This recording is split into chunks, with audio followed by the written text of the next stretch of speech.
Good afternoon, and thank you for joining us today. My name is David Talbot. I am Managing Director and Head of Research at Red Cloud Securities, and I'm delighted to host a Red Cloud webinar on uranium today.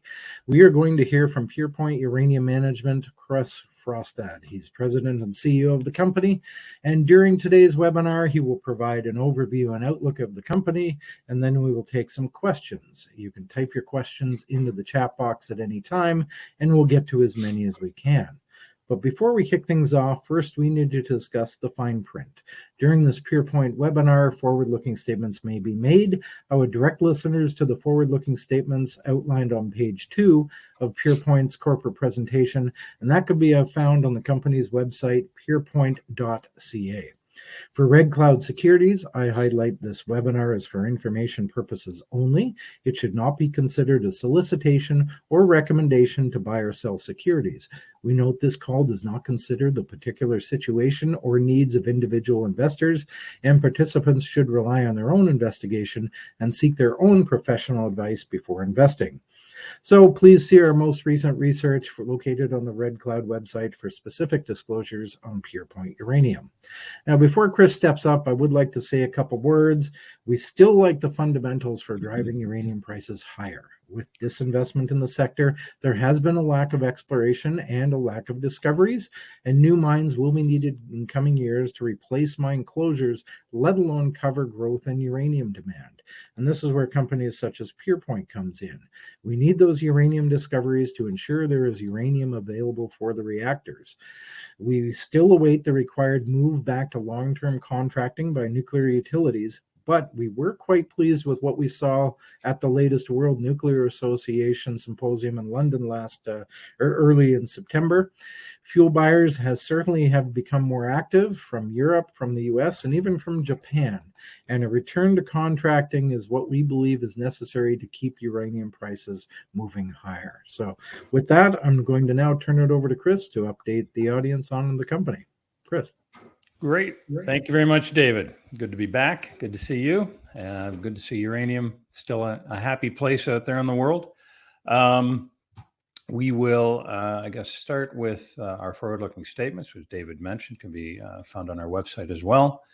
But to give you a little bit of background, Purepoint Uranium is an exploration company, a uranium exploration company. We focus solely in northern Saskatchewan in the Athabasca Basin. What you see here in the orange are all of our projects. Quick overview of them. On the left, you see Smart Lake and Hook Lake, which are our two joint ventures with Cameco and Orano. On the eastern side of the basin and along that mine trend there, those are our 100% owned projects that we've held onto and worked for some time now.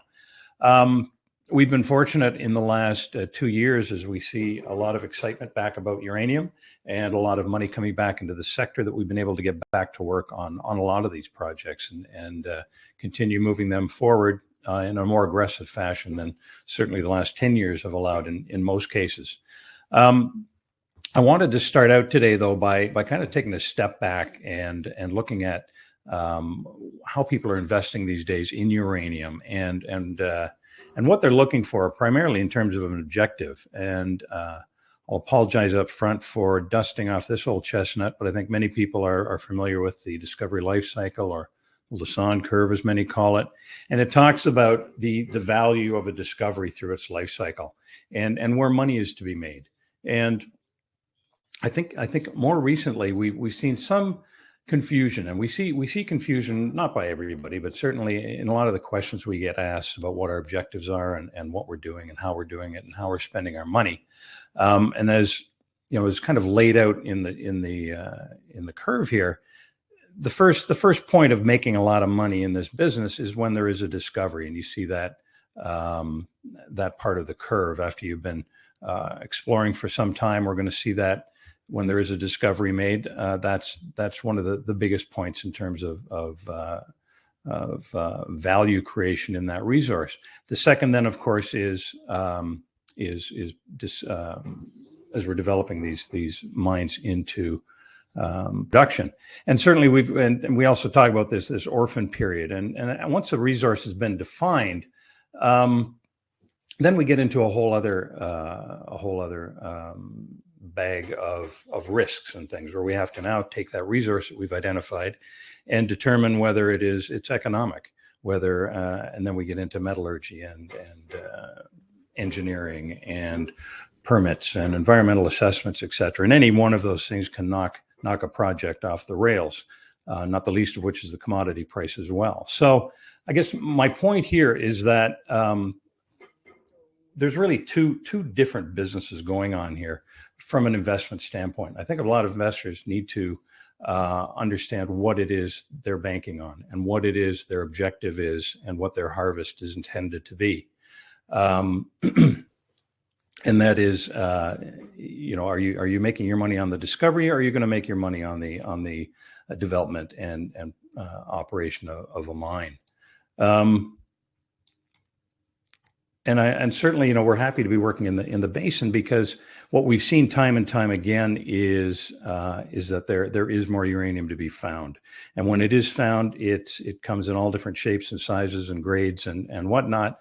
But time and time again, when those discoveries are made, there's a significant return to be made for investors. And if we look at the last 4 resources that were identified in the basin, we can see how that happened. Certainly with Hathor, it's one of the back in 2008. Hathor held the Rough Rider Zone as part of about a dozen projects they were working at the time. In March 2008, they made that discovery, and their share price went from a nickel up to $2.29. And as they turned it into a resource estimate, it went up to $3.60, and eventually Rio Tinto acquired Hathor for $4.70 a share. And that's the portion that I think investors in exploration companies need to understand. That's the harvest. That's our opportunity, as opposed to the other side of it. And I think what's causing confusion is twofold. One is we all talk about, whether we're a developer, producer, explorer, we're all talking about the same fundamentals in uranium that's really driving investment these days. And that's all a good thing. But the other thing is, we find too many times that exploration companies start talking like they're developers, or start talking up like they're producing already. And that's not the case, because the people that made money way over here on the discovery side aren't going to be around when these mines are being put into production. That's going to be a whole other realm of investors that are going to come in at an appropriate point over here and ride that curve to the north. Same with fission. Fission and Alpha identified, or they staked actually the PLS project in 2008 as a joint venture. At the time of the discovery of RRR, Alpha was sitting at 2 cents a share, and it immediately went up to $3.80 a share. And a year later, Fission acquired Alpha in order to put the ownership of the project back in one company. And there was a couple of rollouts and whatnot to do with that, but it acquired it at $7.67 a share. And if you actually hung on to that share and didn't do anything with it after all of the consolidations and rollouts, that share of Alpha that you held back in 2012 would be worth $9.60 today. Next Gen Energy, same sort of thing. 2012, they acquire it from Mega Uranium, the property. They make a discovery, and it goes from 29 cents to 49 cents. Resource estimate takes it up to $1.75. Now, once they had their preliminary economic assessment out, they're up to $2.85. So they're kind of in this realm. And again, the people that made big money on Next Gen, quite frankly, aren't there now. They've made their money. They've moved out. New investors are coming in, and they're going to ride the second part of that wave. More recently, ISO Energy and their Hurricane deposit, they put out a resource estimate in July. They'd acquired back in 2018 that property from Cameco, and when they made their discovery, they went from 40 cents to $1.20. And as I mentioned, when they put out their resource estimate at that point, they were up to $3.80. So I think investors have to be clear that if you're investing in an exploration company, you're not investing in a producing mine or in a development story, and vice versa. And you have to decide when you're going to get in, when you're going to get out, and what your real objectives are.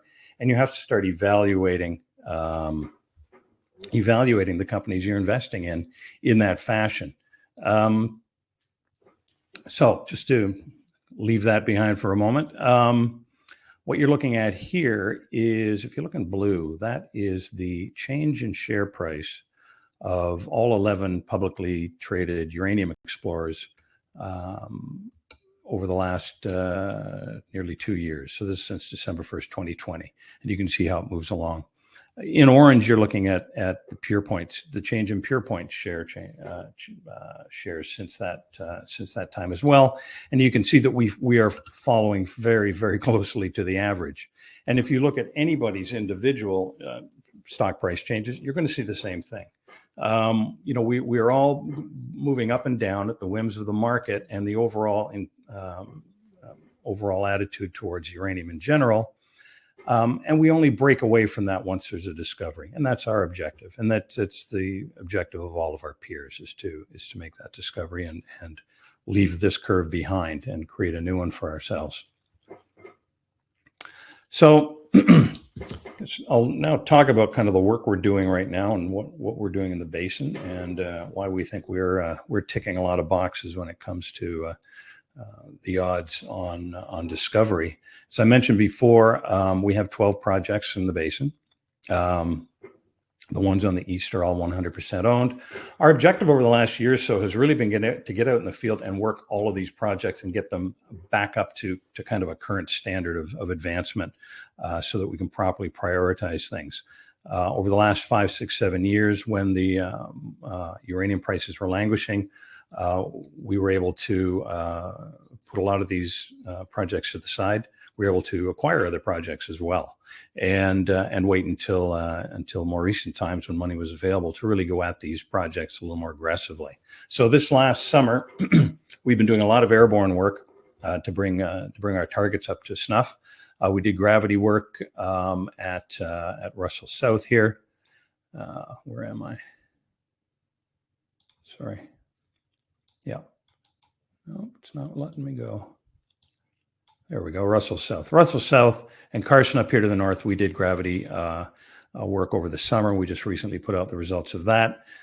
These 3 projects and this one here, known as the Tabernar Block, we've just completed last week VTEM airborne over those projects, and we'll be now culling them down into appropriately sized projects for us to advance further. And then we did some ZTEM work out at Hook Lake this summer, which I'll talk about in a few minutes. So the focus earlier this year from a drilling perspective was Red Willow. It's a fairly large project we have at the end of the mine trend that operates along that eastern corridor. Let me just put something away here. There we go. Red Willow is fairly large, and we have a number of target areas on the property. The ones in gray you see have not been drilled yet. The ones in orange on the left, we have done preliminary drilling on. We have identified mineralization, uranium mineralization, all of them for follow-up. This past winter, we focused on the Osprey zone and came back with some pretty interesting results. We started down here at the heel of Red Willow down here on a lens of uranium mineralization that we identified some time ago. And again, with the markets as they were, we had not gone back to follow up. This past winter, we started there, started drilling, and stepped out about 25 meters from that original find. And we identified the same lens moving north.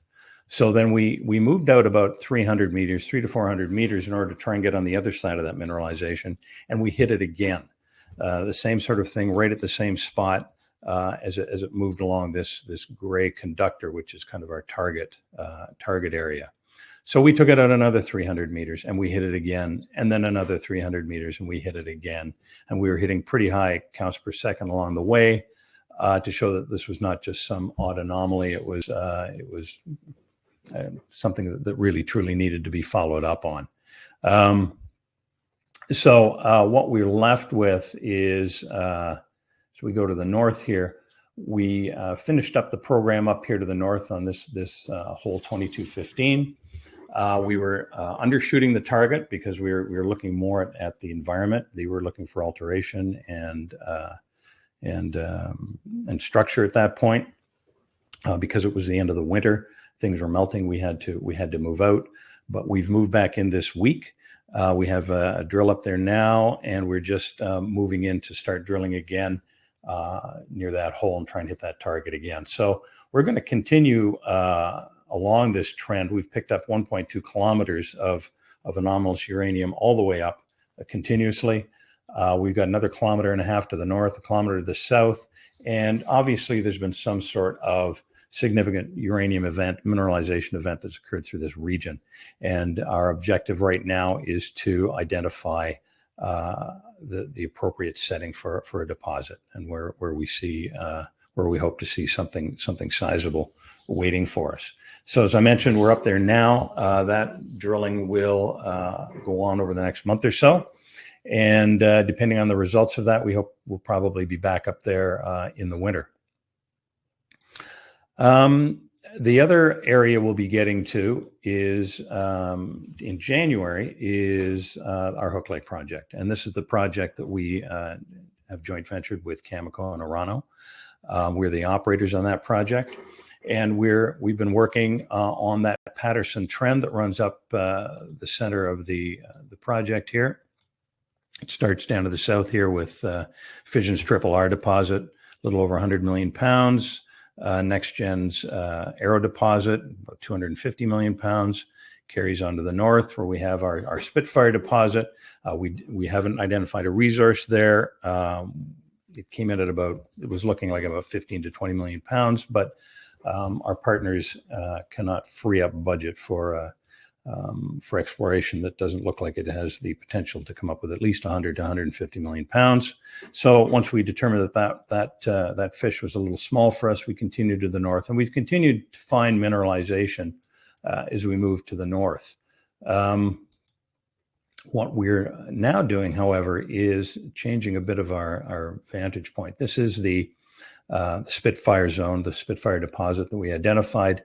And it was through our work with this particular deposit, as well as really looking at and understanding what was happening to the south with NextGen and with Fission, and also a lot of the work with the Geological Survey of Canada about 1.5 years ago, 2 years ago. We've determined that there is sort of a generic model that is coming up. We see every time we hit mineralization, we are seeing these parallel graphite conductors in the basement rock. We're seeing the same sort of granite and diorite in the center. This alteration that runs in through here. We're always seeing that the mineralization is sitting on the hanging wall or the upper side here, and this appears to be fairly consistent when we look at all the other deposits, Fissions or NextGens or Spitfire. And quite frankly, anytime we found mineralization through that area, it has that same sort of model attached to it. This is a gravity survey that was done by the Geological Survey of Canada that was put out not too long ago, but it provided a lot more detail than we'd had access to prior. The purple is gravity high, the blue is a gravity low. And what we could see, what we saw in this was that wherever there was mineralization, as we have circled here, it was always occurring in that transition.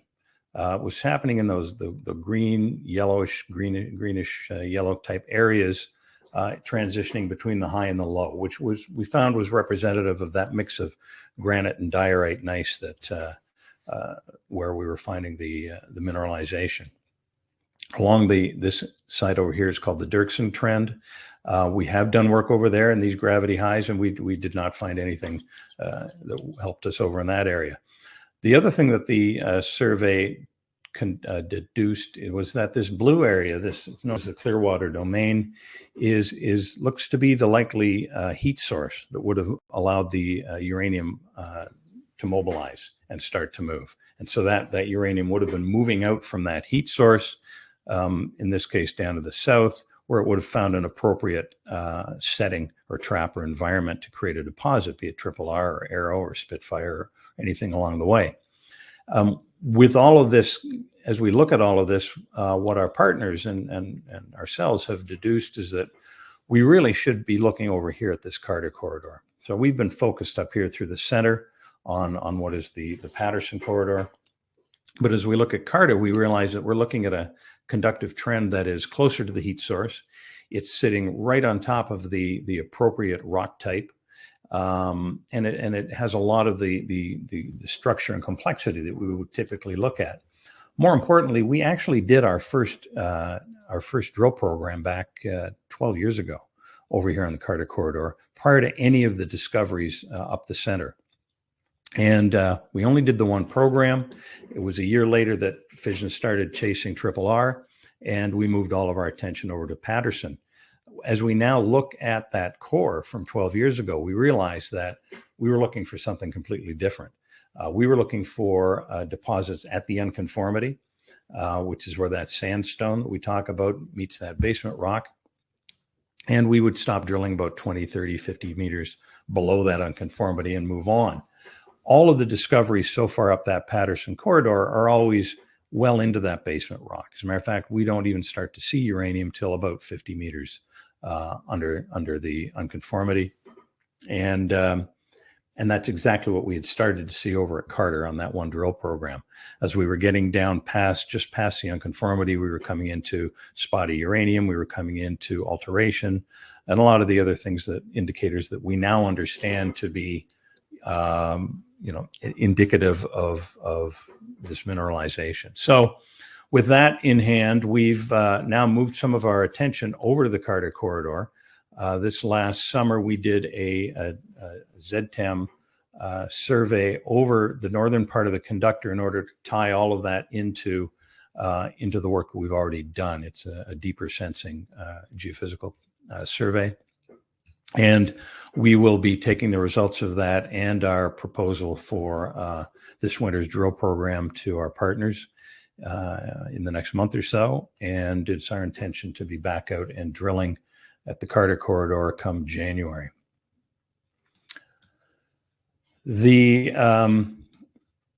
Sorry, this is just more of the geophysical work we've done out there. Now, the third project that we're drilling, and we expect to be drilling this in the next couple of months as well, while we're at Red Willow, because we have a helicopter, and it is the most appropriate way to move around up there in the summer. We're going to want to do some drilling up at Turner Lake. Now, Turner Lake is a project, again, we've held for some time. It lies just west of Red Willow. It's sort of identified by this S-shaped granitic dome you see in the center of the area here, and around it you see all these red lines that represent the graphitic targets that we look for, and it looks like somebody stuck their hand in the middle of that and gave it a twist. And along the west side in particular, although there's been uranium identified all around the region, in particular on the west, we see the Rock corridor that extends down from the alligator showing down here of Oranos up through Larock, which is held by Cameco. It hit close to 30% over 7 meters. And then up here, which is IsoEnergy's hurricane deposit that, again, they put out a resource estimate just a couple months ago at nearly 50 million pounds, but at a staggering 34.5%, which probably makes it the highest grade deposit found so far. All these areas are within about 8 kilometers apart. So this is not a small area, and that corridor continues on to the north onto our property. Cameco actually previously held this before they sold it to ISO, and had done a lot of work in the area right up to our claim line. And I think the fact that, a new set of eyes and ISO coming back and looking at a property that, the Cameco had held for that amount of time, and then still being able to find a deposit like that is quite encouraging for anybody that's exploring in the area, because there is still a lot of stuff to be found up there. This particular area up here where it cuts across is known as the Sarin conductor. Its particular interest to us is a result of a seismic line that was run across the north area by SMDC, which is now Cameco, back in '85. And as a result of that survey, what we saw is this fault it's about 150 meter fault that occurs right where the seismic line crosses our conductive target. So that's an area that we have not yet drilled. We haven't been up there yet, tested. We've done all the geophysics in the area. Once we've done our drilling at Red Willow in the next month or two, we'll be taking the helicopter and the drill up there to the north and poke some holes up there and see what's coming. So that's the formal part of the presentation. But I think as we go back again where I started is that exploration discovery really does deliver a fairly sizable, dramatic inflection point for resource value, and that's what we hope people are evaluating us on, and our ability to do that, and what their objectives are as they invest in exploration companies, and Purepoint in particular. In our case, we have a very large, well-established portfolio of projects in the best neighborhood in the planet. They're well along and all drill ready, which means we've got a lot of work ahead of us. We've got fabulous partners in Cameco and Orano, two of the largest uranium producers in the world. And not only are they partners, but they continue to support these projects financially, and they continue to support us. We're the operator of this project, these projects still after all these years. And the faith that they show in the project and the faith that they show in us is not, I think, not to be overlooked. We've been at this for a while. We shouldered the downturn in uranium and kept the assets that we'd spent a lot of money on safe.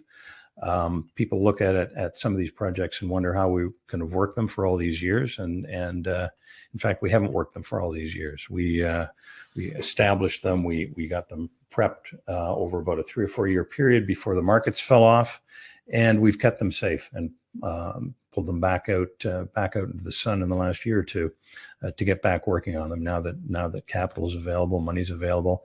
And I can tell you, with all the money that is now being spent in the basin on exploration right now, that it is inevitable that we're due to see a discovery or two in the coming year or two. So, the uranium fundamentals are still strong. We think they're going to be strong for the next 1.5 to 2 years for sure. And with the money coming into the sector, it's going to be an interesting time to watch and see how we all do. And there you have it, David. Okay, thank you very much, Chris. A very informative presentation. So we're now going to kick off the Q&A portion of the webinar. So a reminder to anyone on the line, you can type your questions into the chat box at any time, and we'll get to as many as we can. So I guess, Chris, thank you for showing us that and explaining that Lassonde curve there, showing the different phases in resource exploration and development. And, I think part of the consideration is for investors is risk too, as you move to the right. Theoretically, it's supposed to get a little less risky. Whether that's true or not, it remains to be seen. But early stage discoveries in the basin certainly have been highly lucrative. You mentioned Hathor trading near $5 a share, and I think ultimately that takeout was close to maybe 10 or 11 bucks a pound. And that, and I think other deposits were taken out about that time, and even post Fukushima. Now with Purepoint on the far left, you're looking for discoveries, and that can be lucrative for your shareholders. Have you ever considered moving to the right a little bit through G&A, perhaps looking at more advanced projects to develop? Well, to the extent there are more projects out there to develop. I mean, we are, because of our relationship with Cameco and Orano, we've looked at a number of different projects that they have and considered getting involved in them. And to be honest, I think a lot of people miss the fact that exploration companies and mining companies or development companies are two completely different companies. My exploration companies don't just kind of move into the mining phase. You literally have to shut down one company and build another. Where one is made with geophysicists and mining and exploration geologists and the like, and the other requires mining engineers and chemists and metallurgists and a whole different slew of people. So it's not it's not a natural move for somebody to find something and move it to production. That's typically not the way it works in this industry. We have our expertise is on the exploration side. It's the people we have, it's the people we know, it's the work we've done, and for us to try and become something different, it would not be. I don't think that would be advantageous to shareholders. It's not why they invest in us. It's like investing in a farmer who suddenly decides he wants to go open a restaurant instead. Right. So the quick answer to your question is no, we don't belong over there. Okay. That's not what we're in business to be doing. And, we're going to focus on the things that we're good at. Okay. So with you happy being on the left, there's several projects in your pipeline already. Would you be looking at acquiring any others through M&A activity, new joint ventures? Yep. We see some other companies in the basin quite actively engaging, quite often Australian companies that want to get into the basin. Right. Is that something you've planned to do? Because you've got a lot of properties. We do have a lot of properties, and I think more than most. We're not. This isn't one big one bet on one project on one hole. We know that these discoveries are going to be found in various places in various shapes and sizes, as I said, and absolutely. If I think if we see partners or appropriately kind of individuals or organizations that do want to move into the basin, into the exploration stage, and take it seriously and make the appropriate investment in time and money, then we'd love to take on partners, and we have projects that are ready to go, and we would look at that as an opportunity to advance all of these projects as aggressively as possible. I think that's when you talk about risk, one of the things we do to manage the risk is make sure that we're not making one bet, that that we're going to heighten the odds as much as possible by looking at everything aggressively. And if we take on partners to help us look at those things aggressively, then we'll do so.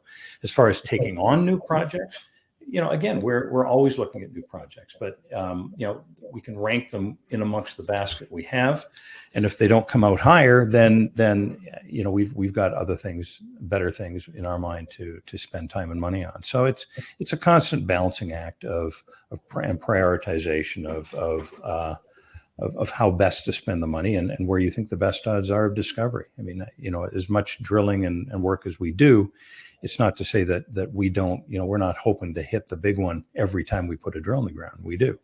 We're always, making our best shot every time we spend $1 out there. Right. I mean, don't put all your eggs in one basket, essentially. No. Well, you put them in the basket that makes the most sense. Whether Red Willow's the big one or Turner Lake or Hook Lake or what have you, we can't afford to ignore any of them, because as we've seen time and time again, it can be anywhere. So, we don't want to ignore these projects. We want to keep them all moving and right. and minimize the risk. Yeah. Now, with your 12 projects in the basin, you said deposits are found in various places. Have you ever considered stepping outside of the basin to look for uranium projects? Like a little bit out of the basin or out of the country? No, I'm not talking around the margins. I'd be talking into the U.S. or Eastern Canada. Or we have, and we've spent a lot of time over the last year or two evaluating projects in the United States, in particular, and looked at them quite closely. And the problem from what we usually come back to is, if it is a good opportunity, it's probably not a good opportunity to do within Purepoint. And that is, again, as I go back to investors needing to be clear to themselves and honest to themselves as to where they think their opportunity is and where their harvest is. I think we get people get the most clarity when they know that we are purely uranium, we are purely Athabasca, we are purely explorers. And as we start to move outside of that, the metrics become hard. I mean, it's hard enough now to explain to investors the difference between a count per second and a handheld scintillometer and an ore grade and this, that, and the other thing. And as we look at ore grades in northern Saskatchewan, we get used to numbers like 2% and 5% and 20%. But in the United States, a good deposit, which is a completely different setting, a completely different geology, and was created in a different way. A company making a deposit down there is maybe 10 million pounds at 0.15. And that confuses people that are used to seeing, us take a 15 million pound deposit at higher than that over on Hook and throw it back because it's too small. So that's a long-winded way of saying, yes, we're always looking at these opportunities, but we're always evaluating them in light of what's best for our investors, the investors who are putting their money into Purepoint, and whether it makes sense to maybe do it under a different vehicle. Right. Okay. Thank you for that. So we are mostly through 2022 already, and you've cycled exploration through several of your projects so far. Here we are starting Q4. Can you tell us what remaining drill programs you have left for this year? Sure. So we've got, we're right now just starting at Red Willow. We'll probably be out there for about a month or two. It's a helicopter job, again, because there are jobs that are best done in the summer and fall with helicopter, and there's others that are best done in the winter because we can drag a drill around and get to these places. The other thing with helicopter jobs too is that in the winter, when your days are short, when you're trying to run a drill 24 hours a day, but you've only got 8 hours of sun, you can't fly a helicopter in the middle of the night, so that becomes problematic. So we are, as I mentioned, we're working on Red Willow right now. Before the year is out, we will be up doing some drilling at Turner Lake. Come the beginning of January, we know we will be drilling at Hook Lake. Did I say that? Turner Lake. So we're Red Willow now, Turner Lake before the end of the year, Hook Lake at the beginning of January. Depending on what comes out of this drill program now, we have other drills and permits lined up to do more projects in the winter, this coming winter. We may be back at Red Willow and or Turner Lake again in the winter. And then come the summer, what we do want to do is get back out and drill a lot of those other targets that on Red Willow and even up at Carson that will require a helicopter. So that's best left for the summer. So, we're lining up all of these projects to drill them at the most efficient time, the most cost-effective time, in the order that makes sense as we move along. And I think what you're now going to see out of us is a lot of drilling just on an ongoing basis. Okay, so your strategy for next year isn't that dissimilar than this year, right? You're going to continue to do broad programs over several projects. Any projects you really want to take a deeper dive into, or are there other projects that we haven't seen yet that you might want to introduce to us? Well, again, the only drilling we've done so far this year was at Red Willow. The other work we did was bringing all these other projects up to a drill-ready state. So I think what the difference next year will be, most of what we're doing is drilling on a lot of these projects. We're keenly interested to get back to Hook Lake. We think that is out there, and that Carter corridor we think is probably our best prospect at this point in time. It's a huge area with stuff going on, all the right stuff going on, and having put a drill in that once before a while back, and now realizing what it is we're looking at, everybody's quite anxious to get back out there. Okay. Yeah, we'll talk about that more in a little bit. With ongoing drilling, essentially, have you started determining budgets for next year? And what's your cash? How will it cover? Well, we've got about $3 million in the bank right now, and that's enough to get us well into the new year. Based on what I've just discussed, we're looking at another financing before the year is out. We recently filed a base shelf prospectus that's going to allow us a little more freedom in terms of grabbing opportunities on the financing side as they come around. This month started out looking like it might be a great month for raising money. As it turned out, it wasn't a great month for raising money, and that's the way this market seems to be working out. So when the things turn around again, we want to make sure that we're in the best position possible to take advantage of it. And so next year, I think we're going to see, well, in terms of it depends on what we raise this year, but I think you're going to see a couple of drills turning all year next year. Mm-hmm. Okay, great. Thank you for that. Red Willow, shallow EM conductors, they appear common. Targets are numerous there. Is there anything that you've been doing that can help you prioritize those targets, help you vector towards a discovery? Do you see yourself transitioning into searching for basement hosted deposits instead of unconformity or new method strategies? It's more than anything, we're carrying on where we left off before. I mean, the Osprey zone that we're following up on right now is something that we identified a long time ago, and I think the way we're following up on it now is no different than before. We're looking for structure. We do realize that these deposits can sit in the basement rock, and that wasn't unheard of before either. I mean, that stuff was out there. So I don't know whether it's changing the way we're going at it. Certainly, when you do see anything indicative of what might be a chase or leading you towards a discovery, you want to keep following up on that. So in the case of the Osprey zone, we want to get back out there and follow up on that. Just to the south of it, Geneva and the Radon Lake are two areas where we've found all sorts of smoke, if you will. Well, Radon Lake in and of itself, we really haven't found the source of all that radon. And as we look at that and what we might have done 10, 12 years ago, yeah, we do want to go back there and drill that thing differently maybe this time around. But for the other 4 or 5 targets, we do have zones on Red Willow. We haven't put a drill in them yet. So I don't think there's a different way of looking at it other than we really do need to get a drill up there and test those targets and find what there is to follow up on. Mm-hmm.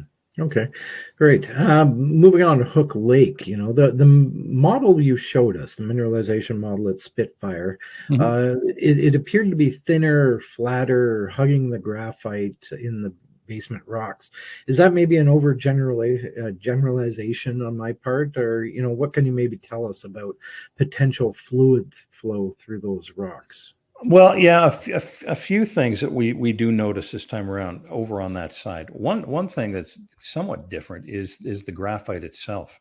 It appears that the graphite has actually come up from depth as opposed to what we see on the west, where it was surface graphite that would have been bent and shaped and wound up in the basement rock.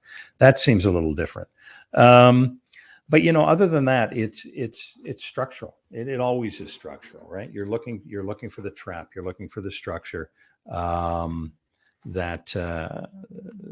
would take it down. And there does seem to be a level about 50 meters below the unconformity where we do see more of a chemical control, more so than a structural control that allows it, that makes it sit flat at that level. And that seems to be just below the paleo weathering, but that's a whole other conversation. For the real deposits, again, they're still structurally controlled, and although the mobilization of the uranium itself would have been somewhat more uniform, it's just looking for a home. You're working with both Cameco and Orano there, and you're the operators there. You're talking about bringing graphite up from depth. Sounds like the source of hydrothermal fluids coming out of the basement rocks. Isn't that the Orano model? And how do you I think Cameco is more of uranium going through the sandstones and settling near the structures.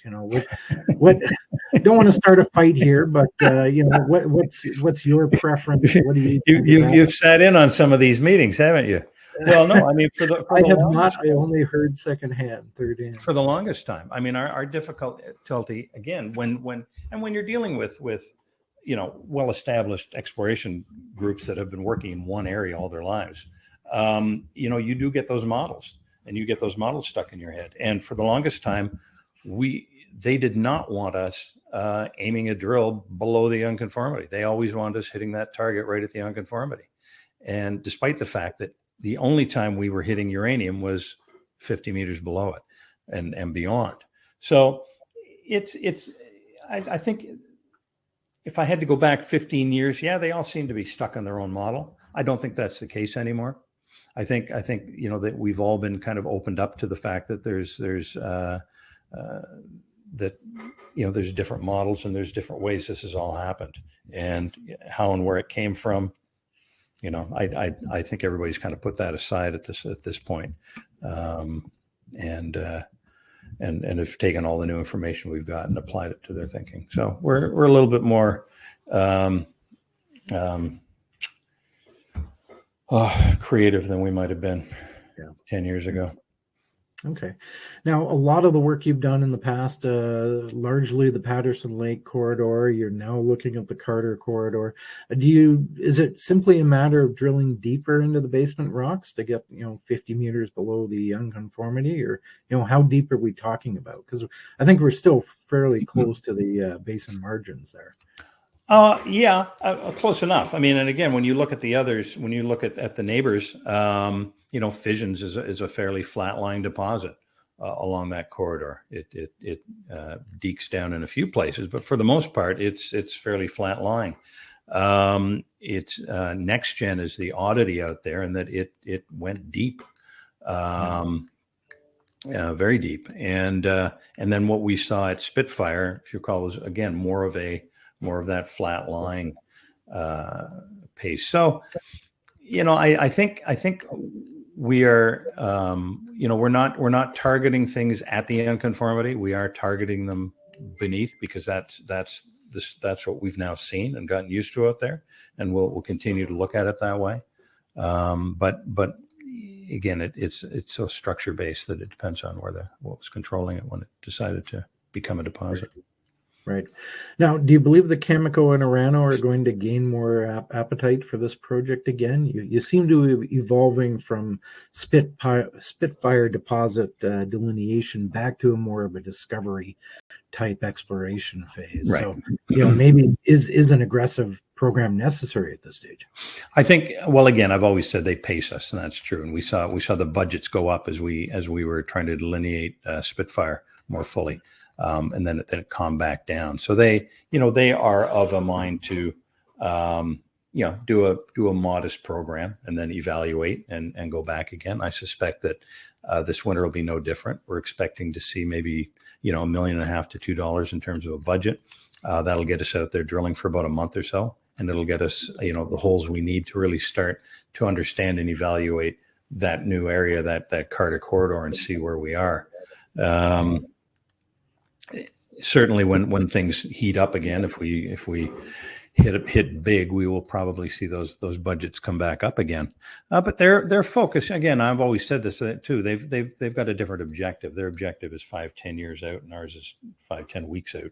So most of their exploration budget tends to go to the east, closer to their established facilities, where they're looking for feed for 8 to 10 years out from now, as opposed to the next big new discovery on the other side of the basin. And so we're constantly kind of balancing their objectives with our own in terms of moving this project forward. Okay, great. I guess to wrap up, let's talk a little bit about Turner Lake. Maybe discuss some of the potential you see on that LaRock trend. ISO Energy has that high-grade hurricane discovery, 35% highest grade deposit in the world, probably twice of Phoenix. You might have interpreted those thrust faults crossing that sarin conductor. I think you showed it in your presentation, that seismic line. Do you think that's something that can turn into something that looks like Hurricane or MacArthur River? Because that maybe tell people why that vertical offset is important. Well, again, yes. So, I mean, the vertical offset is important to us because we're always looking for a trap. Again, we all know, uranium is mobilized with a lot of heat, a lot of oxygen, and as it comes out of that, and it's graphite that takes the oxygen out in some cases, it's the reductant, and And in other cases, it's just structure that allows it to come out of mobilization and deposit. When we see a structure like that kind of fault, that's a home. It's a potential home for this mobilized uranium to come to rest. And we saw that certainly down at Key Lake. We've seen it at MacArthur. We've seen it at a few. So it's a typical setting for uranium deposits. Just because it's a typical setting doesn't mean that it's full of uranium. But if there's uranium there, we'll know why. And because that trend is so long over there, like I said, you're looking at like 8 kilometers between these huge hits. There's no reason to believe that it doesn't carry on and continue in that direction to the north. As I said, Cameco actually worked that property and did a lot of work right up to our claim line before they sold that to ISO. And they were continuing to find things that maybe didn't necessarily interest them, but again, ISO was able to uncover something that they'd walked over before. So, there's a lot of opportunity up there, and we think it's a great target. We think it's got all the indicators, but until we poke a hole in it, we don't know. And as I've mentioned before, it's not the only place we've got to poke a hole into. So good on us. It's not the only one we're banking on, but absolutely, it's got all the makings of a brother for a hurricane zone. Yep. And remind us when you want to put drills on Turner Lake. At the end, so we've got our drill. It's a helicopter drill that we're working with Red Willow, and we're going to utilize that at the end of the Red Willow program to go up there and do a few holes up there. So that'll be, I suspect we're looking closer into, it'll be in November, late November, probably. Perfect. Yeah. Okay. Well, Chris from Purepoint, I want to thank you for joining us today. Great. Thanks for having me. Great. Lots of fun, as usual. Excellent. Thank you, everybody else, for tuning in. Reminder that Red Cloud Securities will be back tomorrow when yours truly sits down with Patriot Battery Metals. That's September 29th at 2 p.m. Eastern. So have a great day, everyone. Thank you.